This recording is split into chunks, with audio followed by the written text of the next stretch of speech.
Tremendo chichón. Cuidado. Bueno, buenas noches. ¿Cómo están ustedes? ¿Cómo se sienten Buenas noches, hoy? profe. Bueno, qué bien. Bueno, eh, yo hago una preguntita. Nosotros quedamos en hacer el segundo examen. ¿Cuándo fue la fecha que ustedes escogieron? El jueves. Mañana, profe. Mañana, ¿cierto? Sí, señor. Mañana. Y la metodología es que ustedes traen unos sistemas para exponer o aquí preguntamos. Entonces, ¿qué opinan? Andrés. Pues habíamos quedado que exposición, profe. Una Y ya expo- nosotros hemos repartido los temas y todo. Exactamente, bueno, perfecto. Eso entonces haremos mañana con la ayuda de Dios. Y además que pues es un curso tan pequeño que no acusa mucha demora en eso. Yo, sin embargo, quiero volver sobre unos alumnos que definitivamente van a pasar sin nota. Entonces, bien porque se retiraron, en fin. Entonces, ustedes me ayudan a confirmar eso. Por ejemplo, Acosta, Arboleda, Sebastián David. Yo tengo aquí que se retiró. Sí, Eso es es cierto, él se retiró. bueno. Alexandra Shirley Melo Melo. Ah, no, ella no. No, Ella no, aquí. no, ella Es, está con nosotros. no, es que en el listado está, ella está arriba de Andrea Romero Tarazona, que parece que sí se retiró. Sí, Andrea sí se retiró. Bueno. Angie Lorena Mora Cortés. ¿Qué pasó con ella? No, ella ya aún está con nosotros, pero creo que aún no se conecta. Porque es que está sin nota. No tiene nota. Me preocupa eso, que no tenga nota. Y si Profe, ¿se mañana, acuerda que yo le comenté ayer que ella estaba en el primer grupo con Laura y con Paula y con Erika y que ellas sí sacaron nota? O sea, Angie sí tiene nota, profe. Nos sacamos un 4. Angie Lorena presentó examen con quién me dices, Andrés? Con Laura, Con Laura. con con Laura, con Con la- Paula y con Erika. Laura, ¿qué? Laura. No la tengo Laura aquí. Valentina. Laura. Laura Rivas. Laura Rivas. Ah, Rivas Guerrero, Sí, Laura. señor. Laura Valentina. La tengo sin nota también. ¿Cuál es la otra? Paula Guerra. Paula Guerra. Ah, no, perdón. Rivas Guerrero, Laura Valentina. No, sí, está con nota. Está con nota. ¿Cuál es los otros compañeros? ¿Cuáles son? Paula Guerra. ¿Quién? Eso. Paula Guerra, profe. Paula Guerra. Guerra. No tengo como apellido Guerra.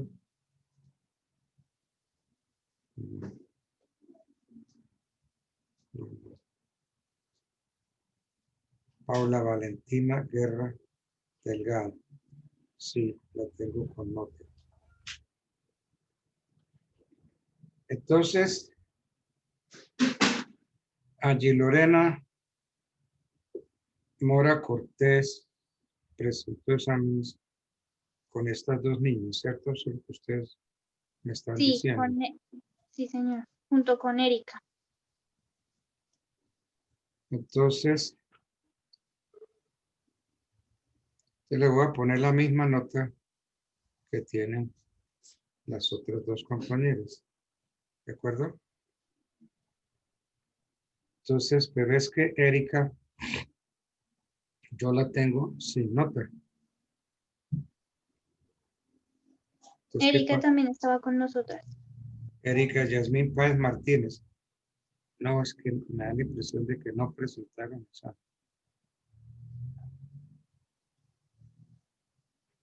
sí, Sí, ellas estuvieron con nosotras. No recuerdo qué días, pero tú dijiste que ibas a anotar las notas de todos y las anotaste y dijiste por grupo. Páez Martínez, Erika, ¿cierto? Bueno, entonces, Sí, Erika Yasmín Páez Martínez. Ok. Bien, entonces, igual solución que le dimos a Angie, se la damos a Erika. Bueno, y ya creo que están todos. Sí, todos. Gloria Salgado Guzmán se retiró, ¿cierto? Sí, señora, ya se retiró. Eh, Jorge Enrique Borges Ortiz se retiró también. No sé, la verdad. Ahí sí, no sé. Nos a Liliana Andrea Cruz Solano. No creo que no hay ninguna chica con ese nombre en este grupo. Ok. Bien, entonces mañana ustedes hacen la exposición y yo estaré atento a esa exposición. Eh, entonces esto se acaba el 7, ¿cierto? El 7. Sí, señor. Mañana jueves 3. Jueves 3. Jueves 3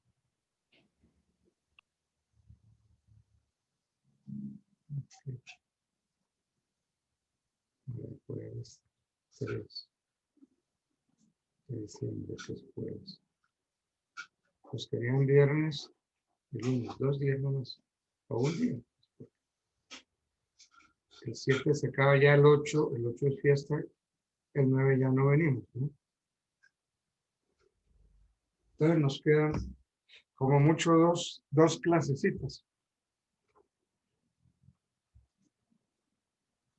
Ustedes tienen también ese dato que nos quedan 2 clasecitas nomás. sí, señor. Sí. Bueno. Bien, entonces todos saben sus notas ya. Todos. Son notas muy buenas, excelentes. Notas buenísimas. Vamos a ver si las repiten mañana. ¿Ok? Bueno.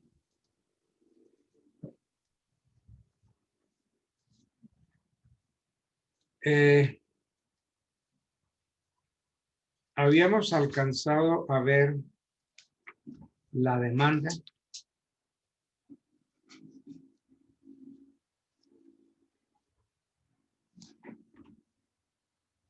¿Ustedes qué me dicen?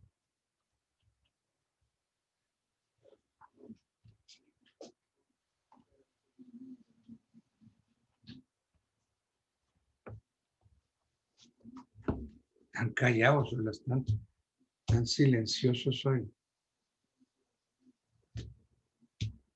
Alcanzamos a ver la demanda, Andrés, Ivana, Laura, Paula Sí, Guerra, señor no la. profe, la última Nosotros lo clase vimos fue ayer. la demanda.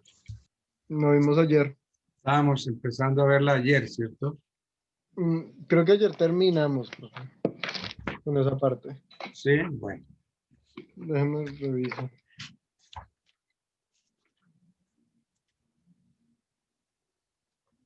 Estaba definiendo. Déjeme ver. que lo tenía aquí anotado. Vimos la cosa juzgada y vimos los recursos, que eran reposición, Quedamos fue en el recurso de casación. Exactamente. Mm, Entonces,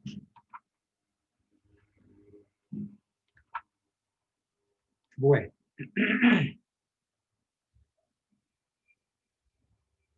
Entonces íbamos a empezar a ver los recursos extraordinarios, como la casación.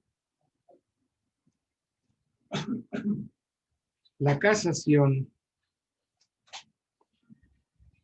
se ha considerado como extraordinario en las diferentes legislaciones y se ha establecido para las distintas materias del derecho. El recurso extraordinario de casación tiene como fin defender, buscar la unidad, la integridad del ordenamiento jurídico. Se busca como que los abogados y los que trabajamos con la justicia tengamos como una línea de conducta de la Corte, que sobre un tema específico la Corte ha venido considerando que el asunto es de tal manera. Entonces, se busca la unificación de la jurisprudencia, cosa que no está sucediendo, porque antes en la Corte encontraba uno que la Corte de hoy pensaba igual que la Corte de ayer y que la Corte de ayer pensaba igual que la Corte de antes de ayer, pero ya parece que eso no es así. Entonces no se está cumpliendo con el fin de la unificación de la jurisprudencia. Unificar la jurisprudencia nacional, ese es el fin. Y no lo digo yo, eso está por acá, si mal no estoy, en el artículo 333 del Código General del Proceso. Y vamos a ver 333.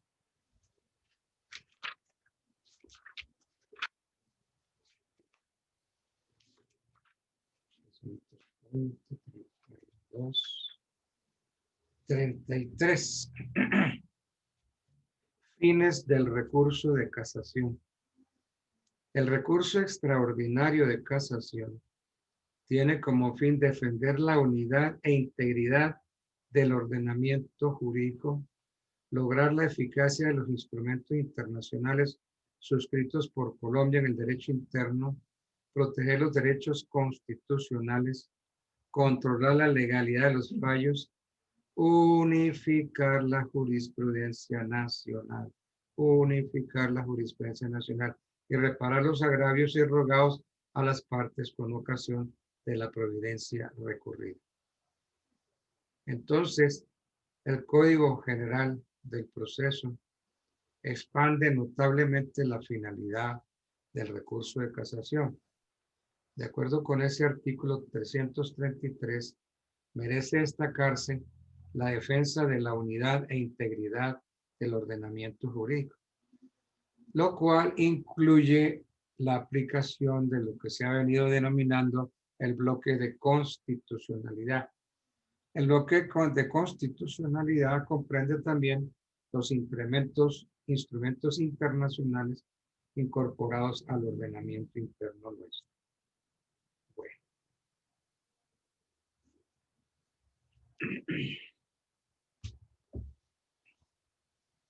Entonces esos son los fines del recurso. El recurso de casación, conforme lo establece el 334. Procede contra sentencias dictadas en segunda instancia por los tribunales superiores en los procesos que se mencionan en el mismo artículo. 334, procedencia del recurso de casación. Aquí tengo el código. El recurso extraordinario de casación procede contra las siguientes sentencias cuando son proferidas por los tribunales superiores en segunda instancia. Las dictadas en toda clase de procesos declarativos, las dictadas en acciones de grupo cuya competencia corresponde a la jurisdicción ordinaria, y tercero, las dictadas para liquidar una condena en concreto. Entonces, el recurso de casación procede contra las sentencias de los tribunales, las sentencias de segunda instancia dictadas por los tribunales.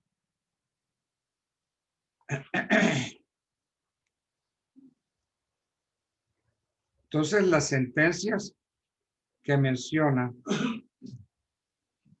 el artículo son las que les acabé de leer, las dictadas en toda clase de procesos declarativos, las dictadas en las acciones de grupo cuya competencia corresponda a la jurisdicción ordinaria y las dictadas para liquidar una condena en concreto.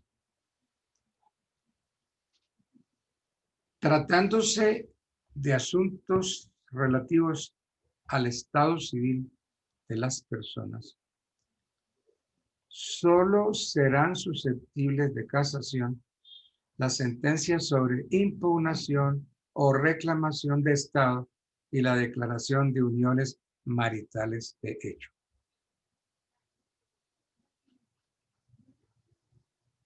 Las dictadas en los procesos ordinarios, las que aprueban la partición en los procesos divisorios de bienes comunes, de sucesión y de liquidación de cualquier sociedad civil y comercial y liquidación de las sociedades conyugales. Y las dictadas en procesos sobre nulidad de sociedades civiles y comerciales. Entonces, tenemos causales del recurso extraordinario,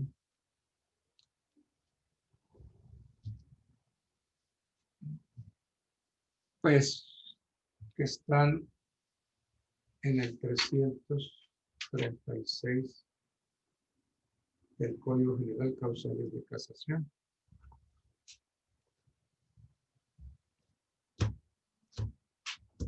La oportunidad y la legitimación para interponer el recurso. ¿En qué momento, cuándo puede interponerse el recurso de casación?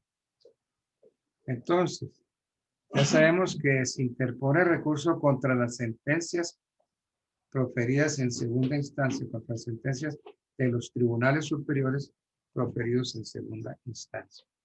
Entonces, ese recurso de casación puede interponerse dentro de los 5 días siguientes a la notificación de la sentencia.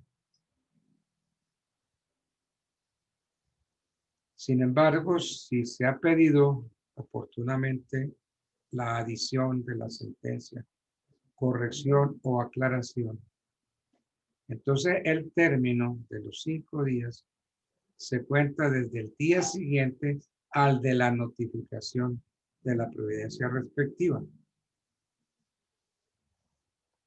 Hay personas que no pueden interponer el recurso.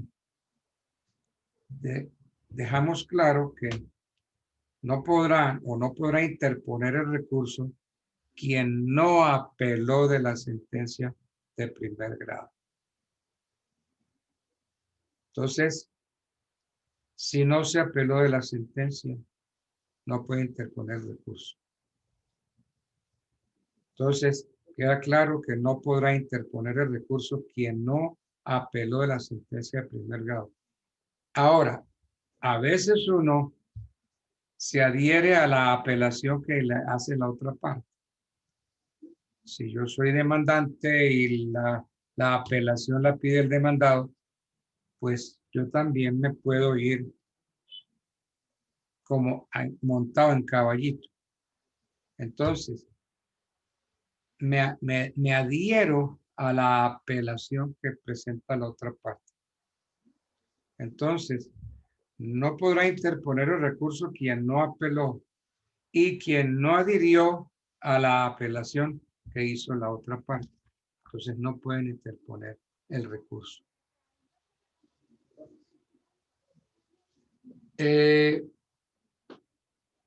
Hay una interrogante que siempre se hacen los estudiantes.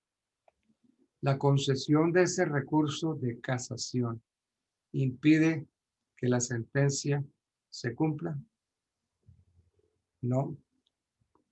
Dentro de los efectos del recurso, se tiene que la concesión del recurso no impide que la sentencia se cumpla, salvo que verse sobre el estado civil o se trate de sentencias meramente declarativas o cuando haya sido recurrida por ambas partes.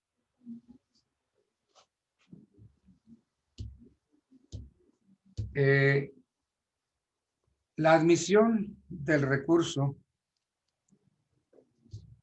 se tiene que, repartido el expediente, se decidirá sobre la admisibilidad del recurso. Entonces esto llega a la corte, le llega al presidente de la sala civil, al presidente de la sala de casación. Y entonces el auto que admita el recurso lo va a dictar el magistrado ponente. El auto que lo niega lo dicta la sala. Y entonces es la sala quien ordena que se devuelva al tribunal que lo remitió. Entonces, ¿qué podemos decir sobre la admisión del recurso? Si la sentencia no está suscrita por el número de magistrados que la ley exige, la sala ordenará devolver el expediente al tribunal para que se corrija tal deficiencia. Entonces, será inadmisible el recurso si la providencia no es susceptible de casación. No es susceptible de casación, ¿por qué? Por ausencia de legitimación, por extemporaneidad o por no haberse pagado las copias necesarias para su cumplimiento. Entonces, el auto que decide sobre la admisibilidad del recurso será dictado por el magistrado sustanciador. A ver, cada magistrado tiene a su vez un magistrado sustanciador. Entonces, el magistrado tiene gente que lo ayuda para estudiar las demandas de casación y para proferir sentencia.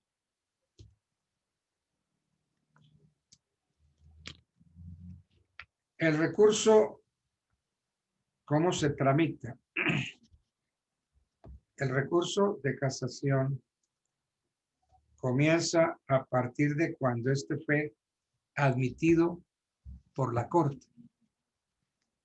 Entonces, comienza el trámite del recurso de casación, comienza a partir de cuando fue admitido por la Corte. En ese mismo auto se ordena dar traslado por 30 días a cada recurrente y se le entrega el expediente. ¿Para qué?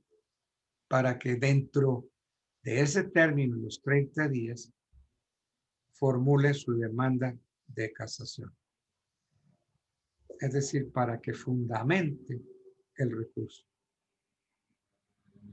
Ahora, si no se presenta en tiempo la demanda de casación, el magistrado ponente declarará o declara desierto el recurso y procede a condenar en costas al recurrente.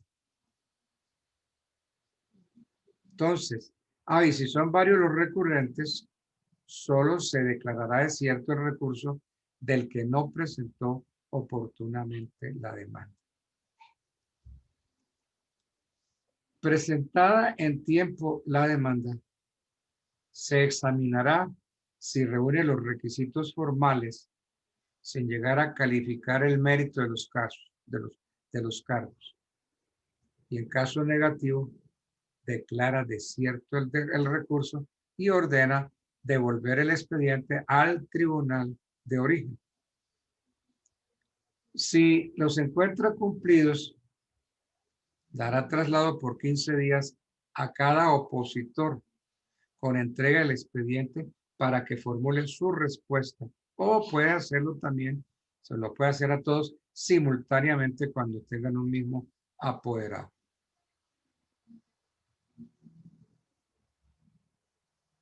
Entonces, el recurso de la demanda, el recurso de casación, se fundamentará mediante demanda, que debe contener los requisitos del 344.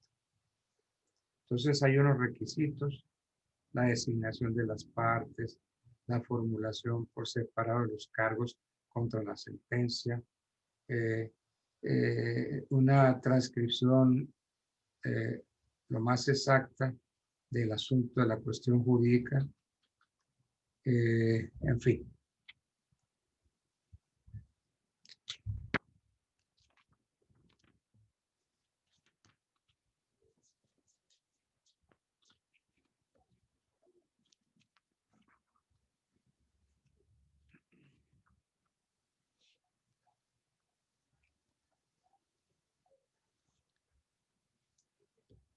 El recurso de revisión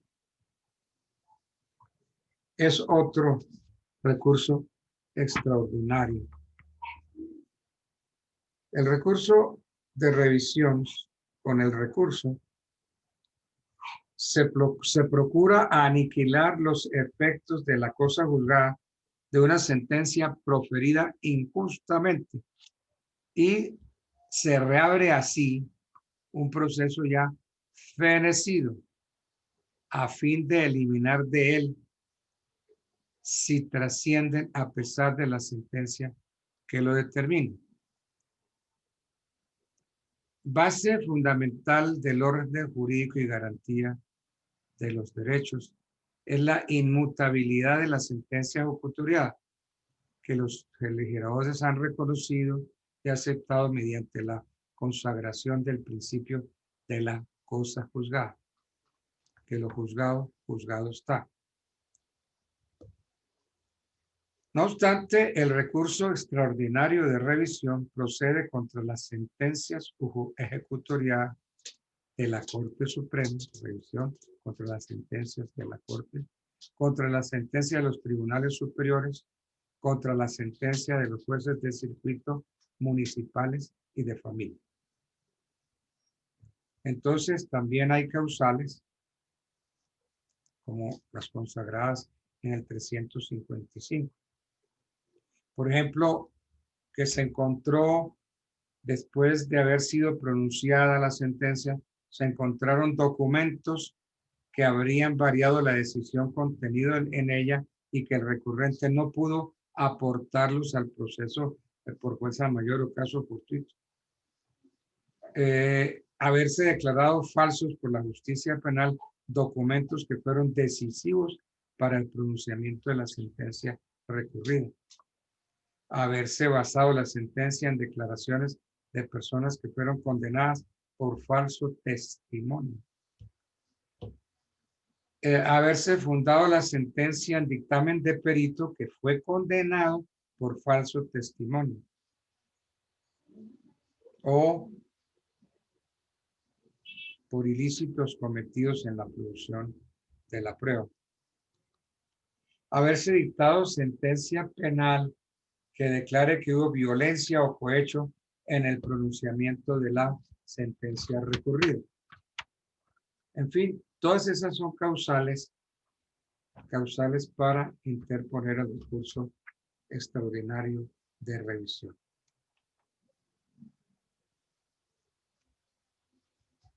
hay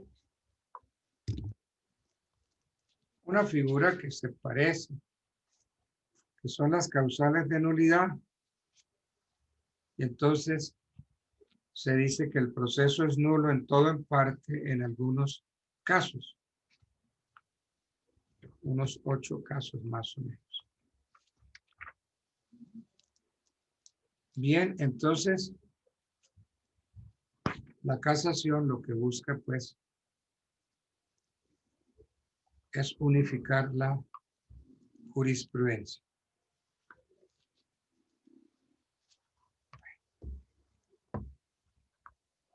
Un proceso se puede interrumpir, se puede suspender o se puede terminar.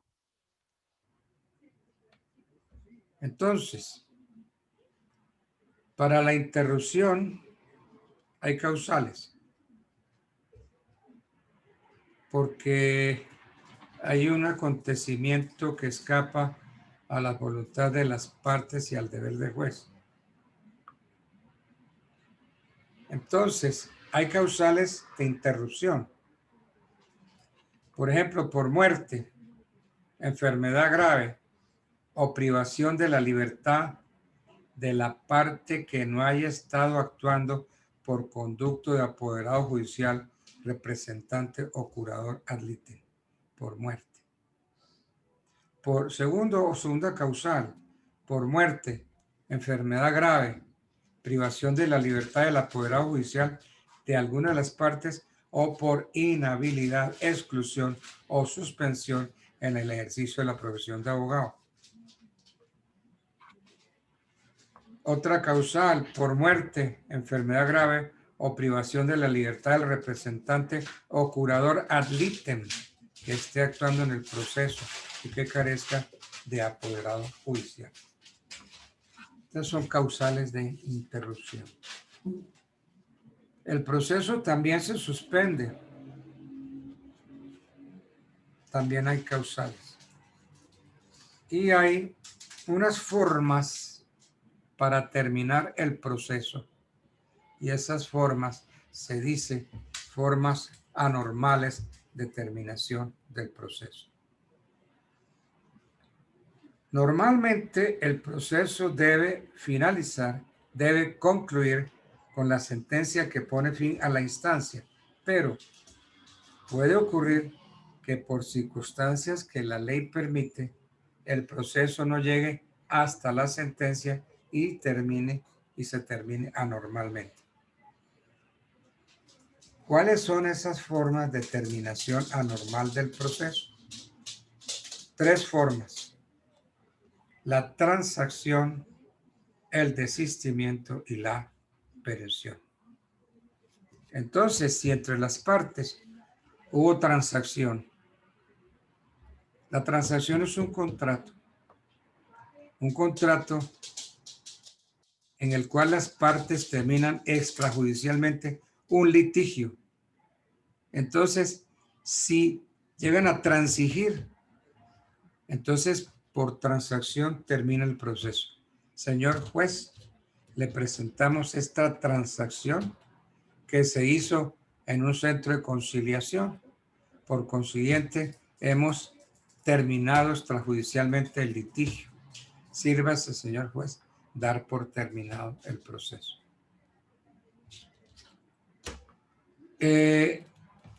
Esa sería una manera, la transacción. El desistimiento.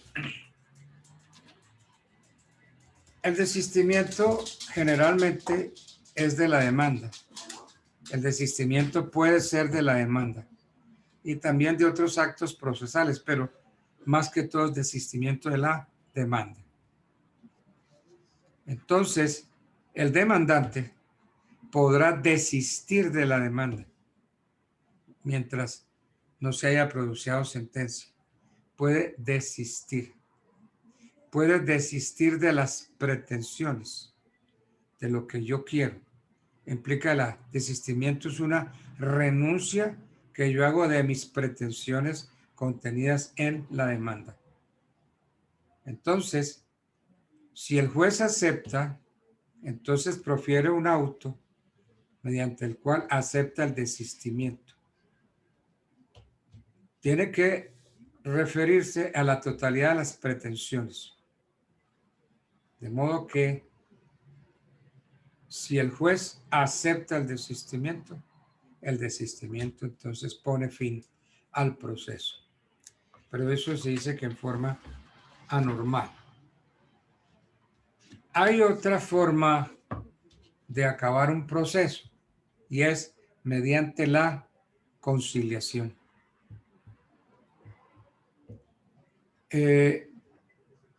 La conciliación, pues ustedes saben que es una figura que se creó para evitar litigios entre las partes. Por eso el Código de Procedimiento, el Código General, lo pone como un requisito de prejudicialidad. Es decir, antes de demandar, yo tengo que llamar a mi demandado, a mi futuro demandado, lo tengo que llamar a una conciliación. Entonces, es un requisito de prejudicialidad. Si se llegó a la conciliación y no conciliaron, pues bueno, entonces yo puedo seguir con mi proceso. Pero si conciliamos, no puedo presentar demanda. ¿Por qué? Porque ya hubo acuerdo con el posible y futuro demandado. Entonces, demandante y demandado se pusieron de acuerdo y conciliaron. Ahora, esa conciliación se puede hacer en un centro de conciliación, pero la puede ordenar el juez. El juez señala fecha y hora para la audiencia. Una vez que se vence el término de traslado de la demanda o de otras figuras como la reconvención, como el llamamiento en garantía, como las excepciones de mérito, excepciones previas. Entonces el juez señala fecha y hora para la audiencia, para que entonces se haga en esa audiencia inicial una posible conciliación a instancias del juez. El juez es el que llama a las partes a conciliar, señala fecha y hora para la audiencia, para que concurran personalmente. Bueno, digamos que eso podemos decir como consecuencia de los recursos extraordinarios. Entonces, el recurso extraordinario más importante es la casación. Bueno,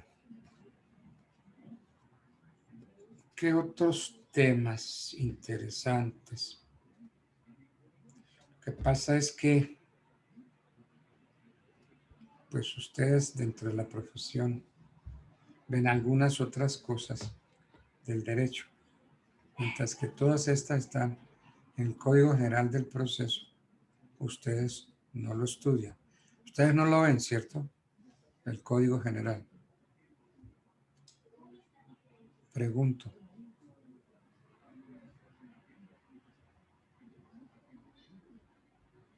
Hice una pregunta, ¿qué pasa? Código General. ¿Se fueron todos a dormir? ¿Me dejaron solo? No puede ser. No, profe. Increíble, increíble. No, no, señor, acá estamos pendientes. Entonces yo hice una pregunta. Código General, no lo La vemos. verdad no conocemos, la verdad no sabemos. Pues. ¿Ustedes no ven Código General? Sí. No. No recordamos de pronto el temita, profe, si nos puede dar un recorderis. El Código General del Proceso. A ver si lo ven.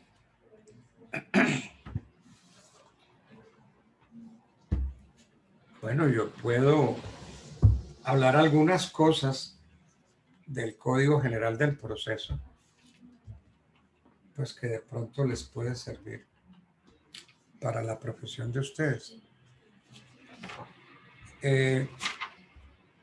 Pues nosotros estábamos como mal calificados en el concierto mundial.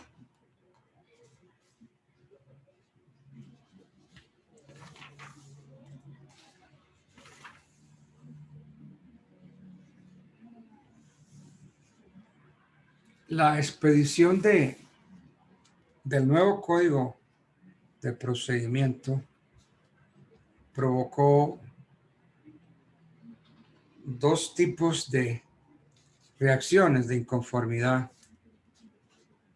La de quienes hubieran preferido mantener el statu quo, o sea, mantener el código de procedimiento anterior.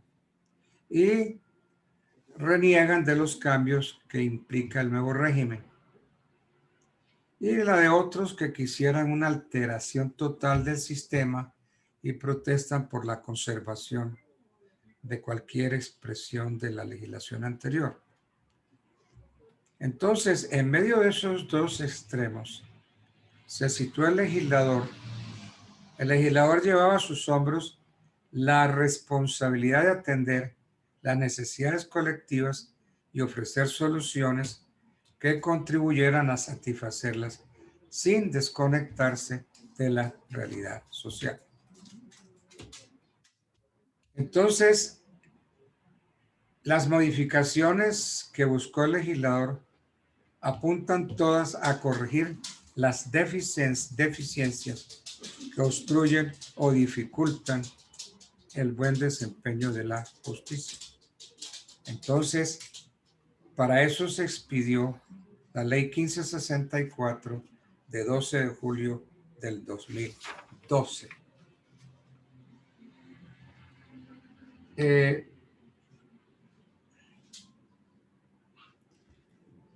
Ciertamente que la propuesta de un nuevo Código General del Proceso, pues obedeció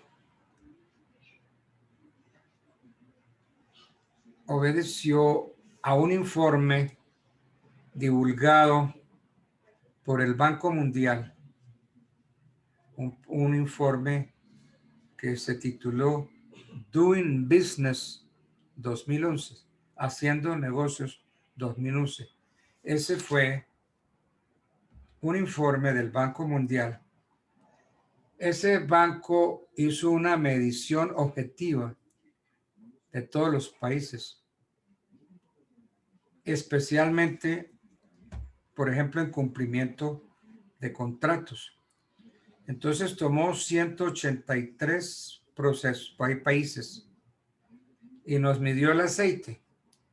Entonces, en cumplimiento de contratos, Colombia ocupó el puesto 150 entre 183 países. Terrible, ¿no? En 183 países Colombia está por allá en el 150. O sea, que en materia de cumplimiento de contratos estábamos muy mal. Luego en el 2012 se hizo otro diagnóstico y Colombia ocupó el puesto 149 entre los mismos 183 países. Y en el 2013 pasa al lugar 154. Pero lo que más alarmante resultó fue el subindicador que denominaron celeridad. Celeridad, es decir, la celeridad que tiene que ver con el tiempo que tarda en ser solucionado por el sistema judicial colombiano un negocio en Colombia, un proceso en Colombia. Entonces, el lapso que transcurre entre la presentación de la demanda y la sentencia, entonces, igualmente entre 183 países, Colombia ocupó el puesto 178. Entonces, ¿qué pasó? Pues que la realidad es que Colombia tenía una justicia muy mala, muy lenta, paquidérmica, sin resultados, sin credibilidad. Entonces,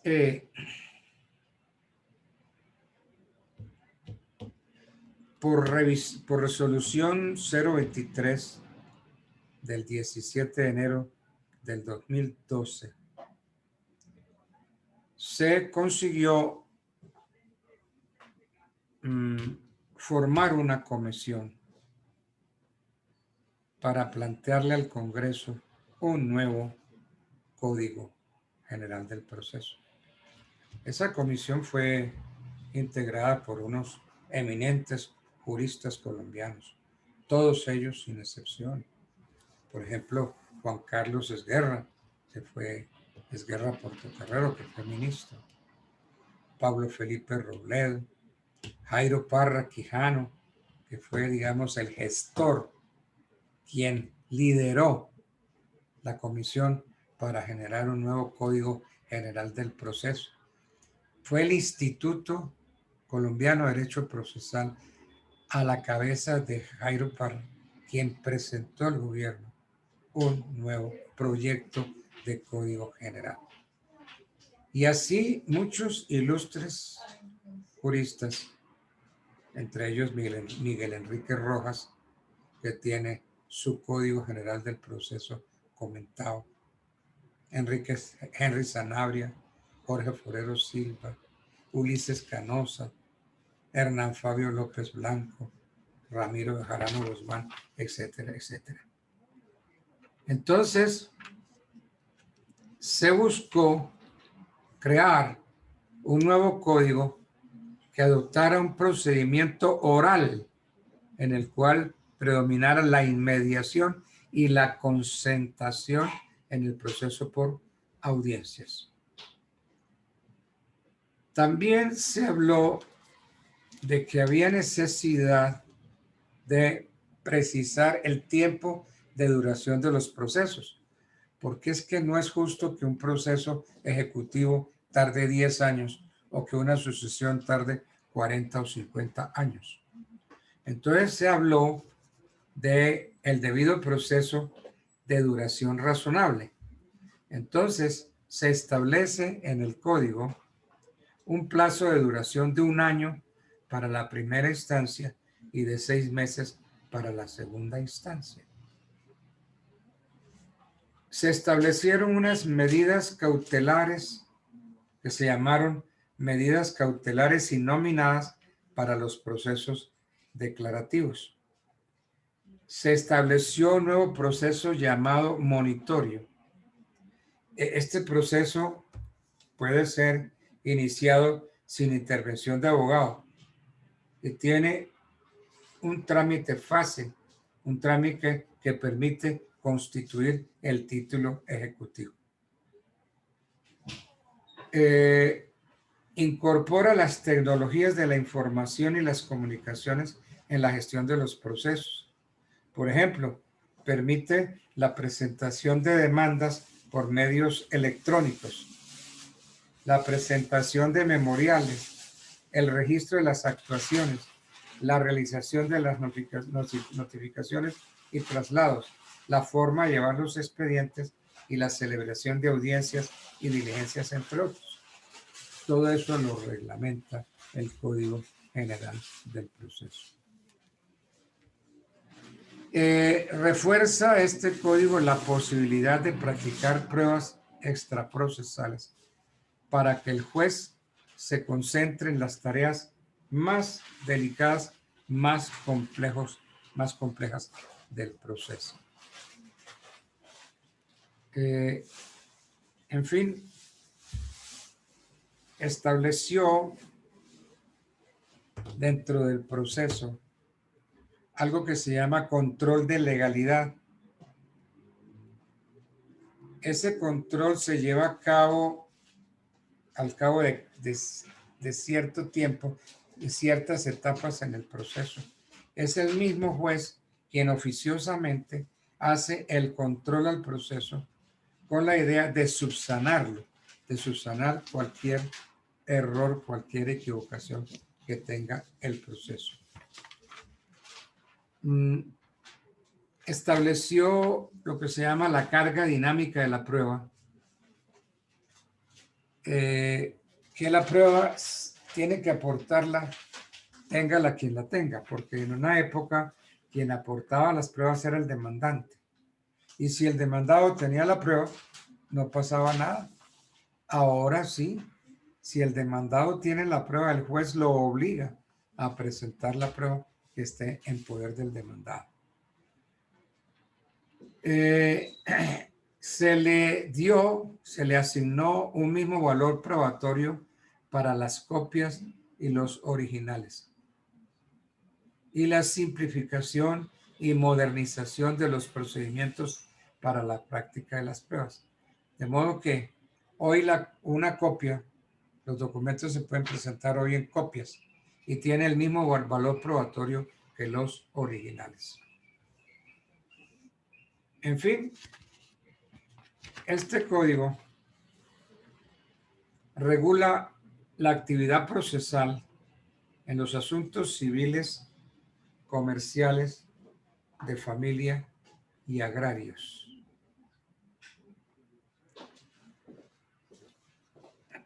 Regula todos los procesos, como ya les dije, que versen sobre asuntos de materia civil, comercial, familia y agraria, pero rige también para otros procesos de otras áreas del derecho. Por ejemplo, del derecho laboral, del derecho administrativo. Entonces, regula las actuaciones que realicen las autoridades administrativas en ejercicio de funciones jurisdiccionales. Impera también en los procesos y en las demás actuaciones que adelanten los particulares en ejercicio transitorio de la función jurisdiccional. Por ejemplo, cuando un particular es nombrado árbitro en un proceso o como actúa como conciliador. Quien actúa conciliador actúa como si fuera juez. Por eso, en nuestro consultorio jurídico, allí se llevan interesantes conciliaciones. Entonces, los conciliadores allí en el consultorio jurídico se desempeñan como jueces, son jueces. Esa es la importancia y la seriedad que hay que darle al consultorio jurídico. Los estudiantes creen que el consultorio jurídico es una cosita ya de última hora, un jueguito interesante. Juguemos, vamos al consultorio a jugar de abogados. No, porque si actúan en una conciliación, la ley los considera jueces, transitorios, pero jueces. Entonces, este código se aplica a los procesos de naturaleza laboral que se siguen por el Código Procesal del Trabajo. Pero en materia probatoria se tiene que aplicar el Código General.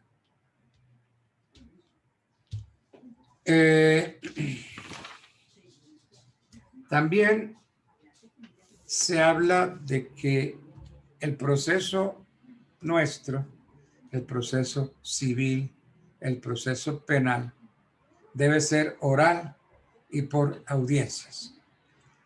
El proceso civil está empezando a adecuarse a audiencias. Ya hay algunas que se hacen civilmente. Pero en el penal, sí, todo es en forma oral. Entonces, el código pone en evidencia el carácter mixto del proceso regulado en el nuevo estatuto, que se llama proceso por audiencias. Claro que buena parte de las actuaciones procesales reguladas en el código se cumplen por fuera de audiencia y no en forma oral sino escrita. Por ejemplo, la demanda. La demanda no es oral, la demanda se presenta en un escrito. Las excepciones del demandado por escrito. La contestación de una y de otra son actos que se cumplen por escrito y fuera de audiencia. Y muchas otras actuaciones, incluso de las que realiza el juez, deben cumplirse por escrito y fuera de audiencia. Por ejemplo, el trámite del recurso de apelación contra autos se cumple por escrito y fuera de audiencia. Entonces, de acuerdo con la inspiración del código, la actuación que debe realizarse en audiencia y en forma oral principalmente es el debate central. Esto es la práctica de la prueba, la formulación de los alegatos y la emisión de la sentencia. Entonces, allí se practica todo eso en forma oral.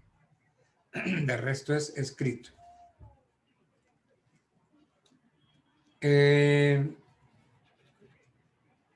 También que las actuaciones procesales, además de ser orales, deben ser públicas. Esta característica es coherente con los postulados del derecho internacional de los derechos humanos. El código también propende por la igualdad de las partes, igualdad que se conoce con el nombre de isonomía. Isonomía. Entonces, el juez tiene que hacer uso de sus poderes para lograr la igualdad real de las partes en el proceso. En el proceso no haya una parte fuerte y una parte débil, no, señor, porque en el proceso todos son iguales. Entonces, el código reconoce que el proceso judicial solo puede ofrecer una solución justa en tanto las partes contiendan en un plano de igualdad. Y entonces, para alcanzar este equilibrio, es necesario a veces tomar medidas concretas que corrijan las desigualdades que se pueden presentar o evidenciar en la confrontación. Entonces, lo que pretende el código es la igualdad real. Por ejemplo, hay una parte que puede atender todos los gastos del proceso y hay otra parte que no puede atender los gastos del proceso. Entonces, para asegurar ese equilibrio de las partes, se creó lo que se llama el amparo de pobreza. El amparo de pobreza. Ese amparo de pobreza lo reglamenta el Código General en el artículo 151 del Código. Tratemos de encontrar ese artículo 151.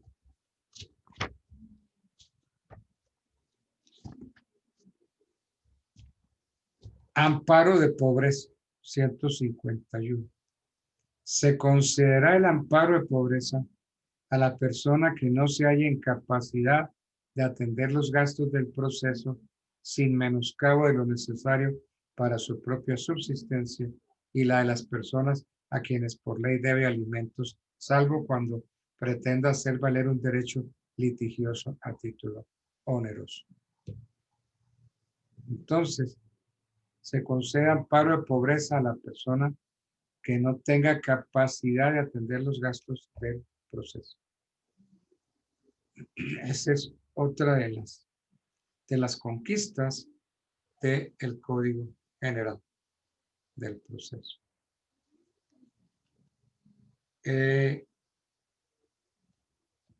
Otra de las medidas buenas del Código General es el principio de la concentración. ¿Qué significa esto? Que el juez debe programar las audiencias y diligencias que tenga en el día para que cada una de ellas se cumpla sin solución de continuidad, porque definitivamente el código ordena y dice que no puede aplazarse una audiencia, ni mucho menos suspenderla. Entonces no se podrá aplazar una audiencia o diligencia, ni mucho menos suspenderla. Entonces la inequívoca intención del código es impedir que se rompa la continuidad de las audiencias y diligencias. Entonces también eso le indica al juez que cuando se vaya a programar, se programe de tal forma que nada lo interrumpa. Entonces puede programarse por 3 o 4 horas. Otro principio que consagra el Código General es el principio de la inmediación de la prueba. ¿Qué nos dice esto? Que el juez es quien debe practicar personalmente todas las pruebas.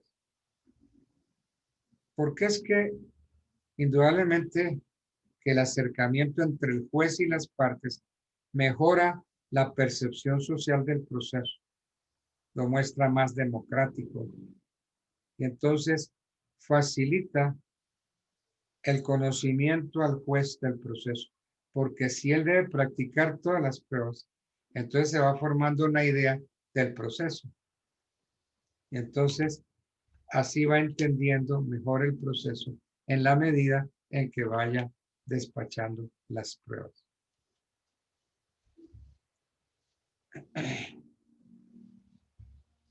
El principio de legalidad que está consagrado en el artículo 230 de la Constitución Nacional. Ese artículo 230 dice que los jueces en sus providencias están sometidos al imperio de la ley y que además deben tener en cuenta la equidad, la costumbre, la jurisprudencia y la doctrina. Entonces, el principio de legalidad. Y ahí tiene que tener en cuenta la equidad, la costumbre, la jurisprudencia y la doctrina. La costumbre, ustedes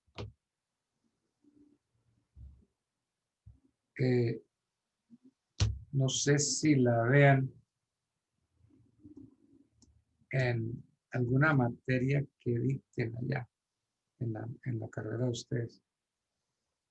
La costumbre, si van a estudiarla, una costumbre secundum legem, es decir, según la ley. Una costumbre preter legem, o sea, una costumbre que va más allá de la ley. Una costumbre contraria legem, o sea, la costumbre que es contraria a la ley. Entonces, esas costumbres o la división de la costumbre lo tienen ustedes que estudiar y de eso trató el Código General del Proceso. También estableció que los procesos pueden iniciarse a petición de parte. Un proceso puede iniciar con la demanda que cualquiera de nosotros le presente a otro. Entonces, y además, quien impulsa el proceso es el juez, no las partes, el juez. Los jueces deben adelantar los procesos por sí mismos si son responsables de cualquier demora que ocurra en ellos, generalmente si por negligencia del juez. También se establece en el Código General un principio muy lindo y es el de que todos los procesos tienen dos instancias. Al establecer como regla general el principio de las dos instancias, el código no hace otra cosa que desarrollar el mandato que está contenido en el artículo 31 de la Constitución, en virtud del cual las sentencias judiciales por lo regular deben admitir control por medio de apelación o consulta. Entonces, la apelación es obligatoria. Los procesos tendrán dos instancias. No se puede negar la apelación, porque es negarle la segunda instancia. Entonces, todos los procesos tienen dos instancias. Y esto porque la Constitución consagra expresamente el principio de la doble instancia en los artículos 29, 31 y 86. Estas normas indican en su conjunto que el principio de la doble instancia no tiene un carácter absoluto en el sentido de que necesariamente toda sentencia o cualquier otra providencia judicial deba tener la posibilidad de ser apelada. No, sino que se establece que los procesos tienen dos instancias.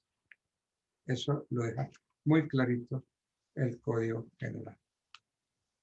Confirmó el Código General de que los servicios de la justicia son gratuitos. Por eso el Ministerio de Justicia le paga a los jueces, para que nosotros los particulares no tengamos que pagarle a los jueces ni a nadie en el juzgado.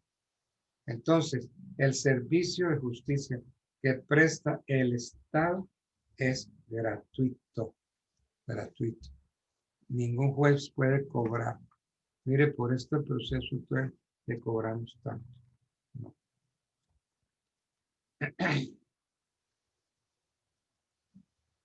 Bueno. ¿Qué otra cosa importante? Sí, la analogía, claro.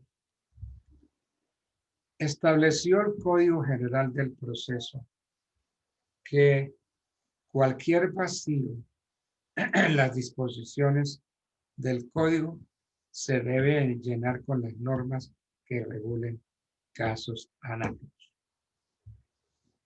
La analogía, de pronto ustedes la estudian, está consagrada en el artículo 8 de la Ley 153 de 1887.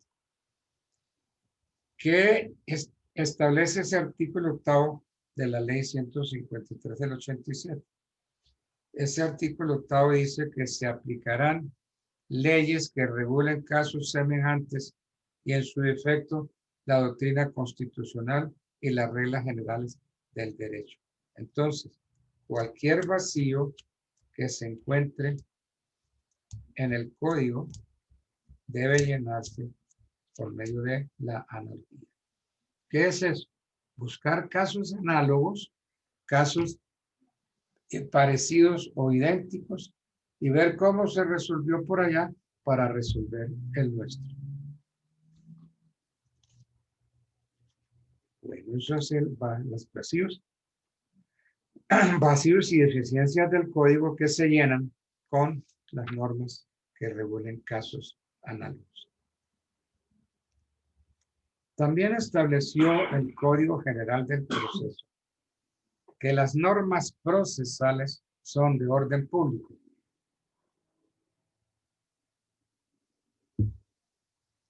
¿Qué es eso? Que las normas procesales son de orden público. Pues que las normas son de obligatorio cumplimiento y que en ningún caso pueden ser derogadas, modificadas o sustituidas ni por funcionarios públicos ni por particulares. Entonces las normas procesales son de orden público, o sea, de obligatorio cumplimiento.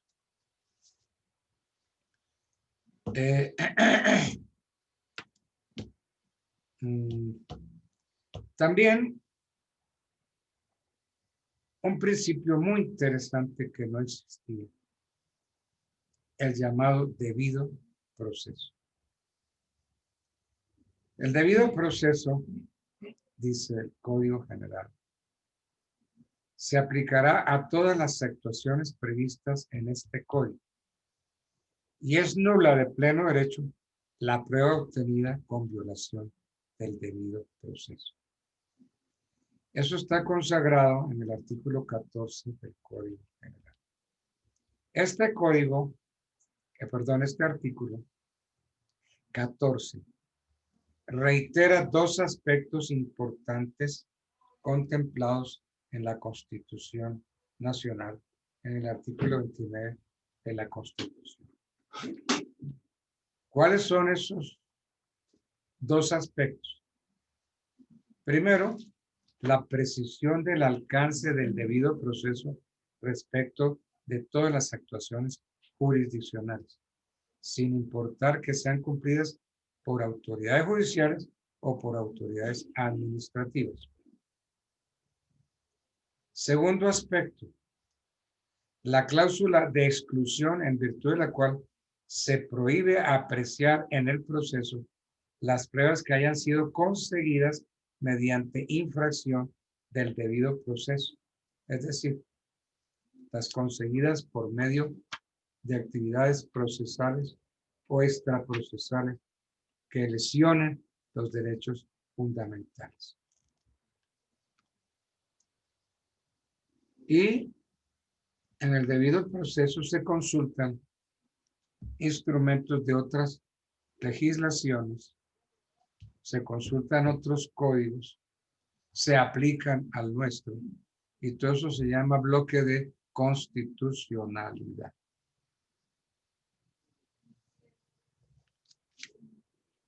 Bueno.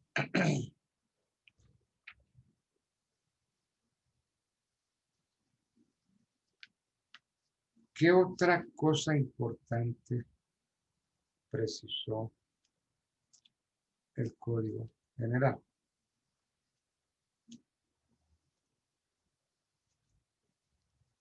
El Código habla de la justicia ordinaria. Y entonces lo dice claramente que corresponde a la jurisdicción ordinaria el conocimiento de todo asunto que no esté atribuido expresamente por la ley a otra jurisdicción. Entonces, para entender el contenido del artículo 15, es preciso advertir que los jueces de la República están constitucionalmente clasificados por áreas del derecho, lo que corresponde a cada área y recibe el nombre de jurisdicción. Entonces, encontramos jurisdicción ordinaria, jurisdicción de lo contencioso administrativo, jurisdicción constitucional y jurisdicciones especiales. Entonces, se deja muy claro qué es justicia ordinaria y qué corresponde a la justicia ordinaria. Bueno.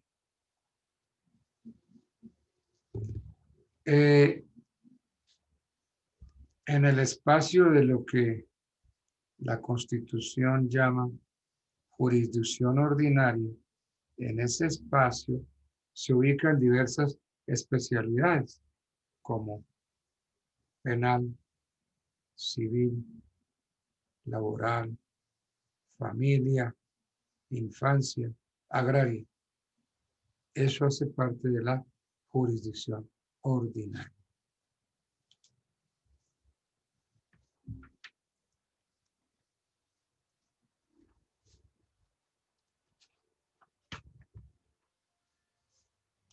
Señala el Código General del Proceso. Señala claramente la competencia de los jueces. Y entonces nos habla de la competencia de los jueces civiles municipales. Nos habla, pues, sí, jueces civiles en primera instancia. Si nos habla de la competencia de los jueces civiles municipales, nos habla también de la competencia de los jueces civiles del circuito.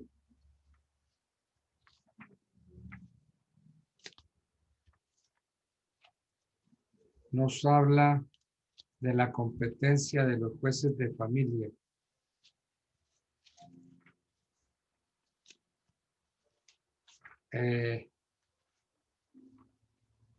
Establece lo que se llaman los fueros. Entonces hay fueros. Uno muy importante que es el fuero de atracción.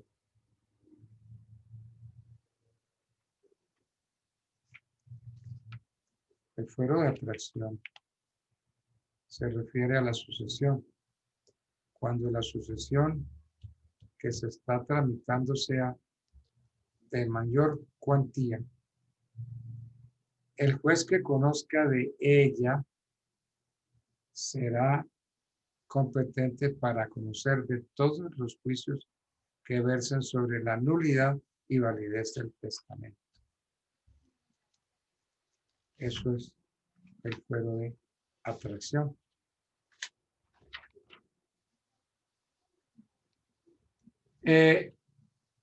Establece el ejercicio de funciones jurisdiccionales por parte de autoridades administrativas. Y entonces tenemos la Superintendencia de Industria y Comercio, la Superintendencia Financiera de Colombia, la Dirección Nacional de Derechos de Autor, el Instituto Colombiano Agropecuario, la Superintendencia de Sociedades. Esas son las funciones que cumplen las autoridades administrativas.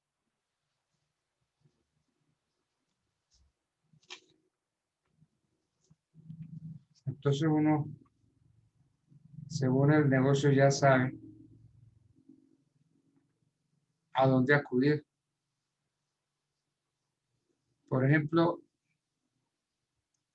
violación a los derechos de los consumidores. Eso le corresponde a la Superintendencia de Industria y Comercio.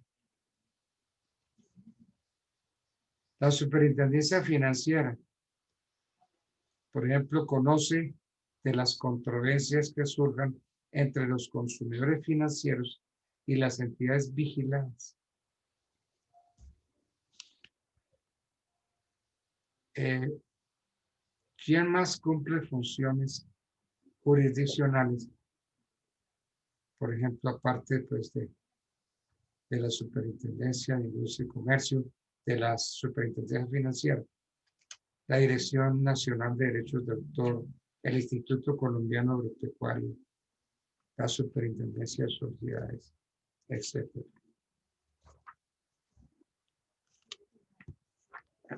¿Qué más podemos decir de la importancia del Código General?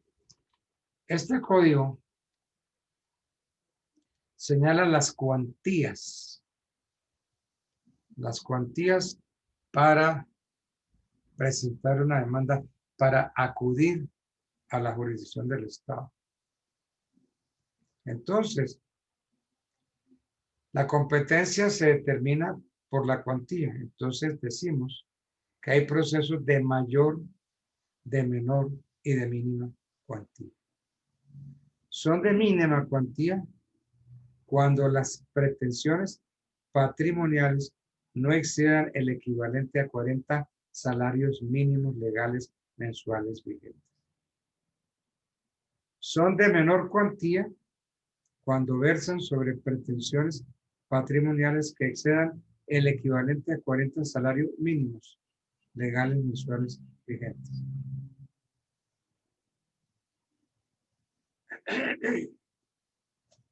Son procesos de mayor cuantía cuando versan sobre pretensiones patrimoniales que excedan el equivalente a 150 salarios mínimos legales mensuales vigentes.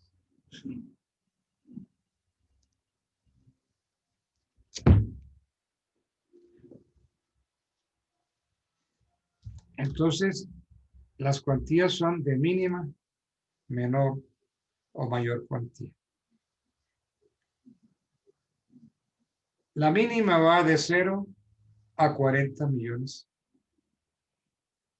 La menor cuantía va entre 40 y 150 millones.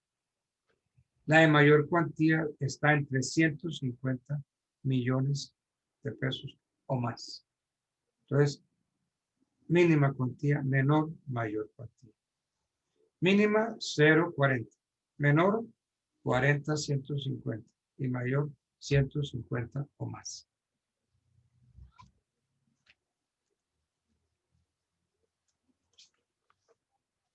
Bueno, ¿y cómo se determina la cuantía?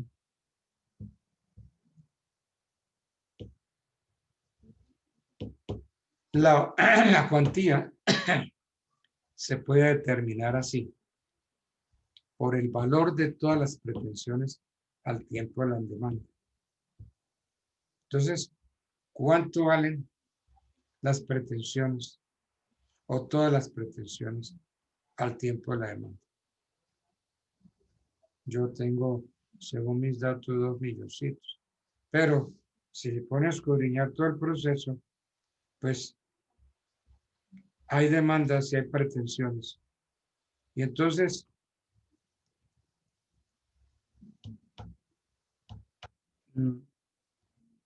la cuantía se determina entonces por el valor de todas las pretensiones al tiempo de la demanda, sin tener en cuenta los frutos, los intereses, multas o perjuicios que se reclaman. En los procesos de delinde y amojonamiento por el valor catastral del inmueble en poder del demandante.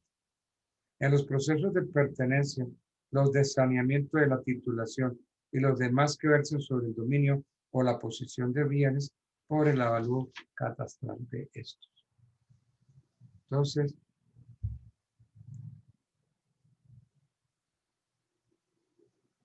lo que determina la cuantía del proceso es la suma de todas las pretensiones a la hora de formular la demanda. Y para calcular la cuantía es necesario hacer distinción entre pretensiones principales, accesorias y subsidiarias. Sencillamente todas se suman.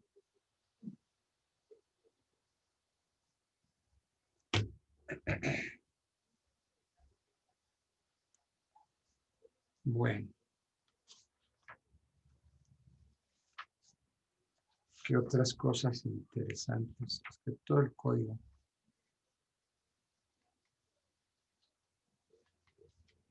Hablábamos de la casación. Entonces, la sala de casación civil de la Corte Suprema conoce de algunas cosas importantes y precisas. La sala de casación civil de la Corte conoce primero de los recursos de casación, segundo de los recursos de revisión, tercero del recurso de queja, cuarto del exequatur de sentencias proferidas en país extranjero, quinto del exequatur de laudos arbitrales proferidos en el extranjero. Sexta, de los procesos contenciosos en que sea parte un Estado, un agente diplomático, acreditados ante el gobierno de Colombia. Del recurso de revisión contra laudos arbitrales. De las peticiones de cambio de erradicación de un proceso. En fin, de eso conoce la Sala de Casación Civil de la Corte Suprema.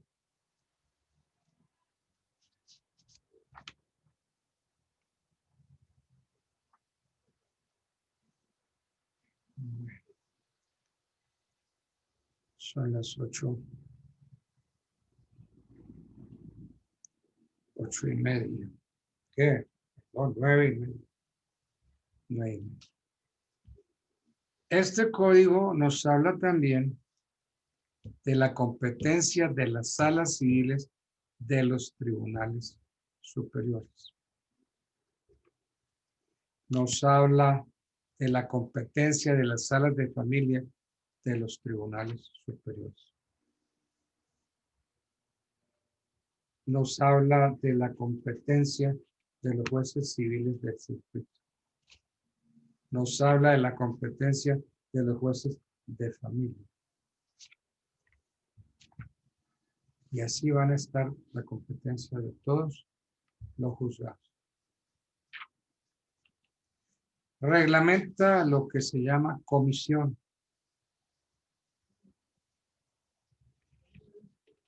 Que la comisión es esa autorización para la práctica de pruebas. Pruebas que deban surtirse fuera de la sede del juez del juzgado del conocimiento y para secuestro y entrega de bienes en dicha sede.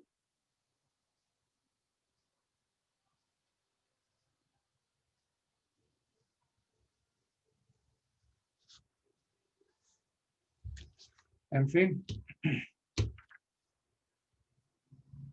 Bueno, muchachos, son